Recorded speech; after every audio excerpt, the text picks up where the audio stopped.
So Joe doesn't know this is going to happen. So I'm going to sing her praises. I'm going to put it on camera. Why do I spend time with Joe as a coach? I'll explain it to you. Joe is what I regard as a congruent coach. In other words, she does what she says she's going to do. She lives a life where her values in her everyday life mirror and reflect the values in her coaching practice. It's that simple. She puts a huge amount of time into herself, becoming a better person, a more rounded person, a more skillful person, and quite simply, she goes forward into the things that scare her. Okay, that's one of the greatest gifts she could ever give herself, is to stretch herself and to challenge herself.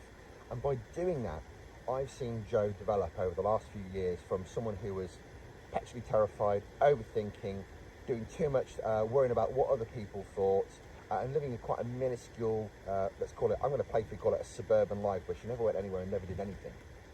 And I've seen Jo over the last few years push herself professionally, emotionally, physically, and that's had a huge impact on the quality of her life. And in that word, I want to make sure we understand what I perceive the quality of life is for a quality of life coach. Because I get tired of seeing adverts from people professing to be coaches, and all they are is professing an image of success, but material success. And they're standing there with designer clothes on, Botox lips, in environments that are exuding material luxury. And that is just quite literally professing a materialistic lifestyle, which does not bring any sense of calm or happiness. I'm not saying material luxury is bad, but what they're trying to do is to advertise Ferraris and Maseratis and swimming pools and five-star hotels, and that's not a quality of life coach. That's an ostentatious, materialistic coach. A quality of life coach is someone that helps you get more out of the life you've got, and so you can develop as a person to go and do things that you've always wanted to do, things that will spiritually and emotionally enhance you, help you build better connections with yourself and with people. You want to have a good life, you need to be able to self-actualize, to have self-efficacy, and to have connections with people around you that you admire. That's a quality of life coach, not someone standing in front of a Ferrari.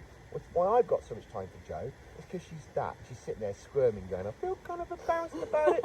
She didn't know I was going to do this to her, but I just did. So I've just ambushed her with a bunch of really considered comments. That's a quality of life coach, not someone who's standing there saying, you can be all that you want to be, but they're standing next to a swimming pool or a Ferrari. That is selling you a lifestyle that's unattainable for 9,999% of the population. You can't do that, but you can get the best quality of life for you by learning some of the skills that Jo's been accomplishing over the last few years. So that's my little comment for you. Take that. That's quality of life coach. Thank you.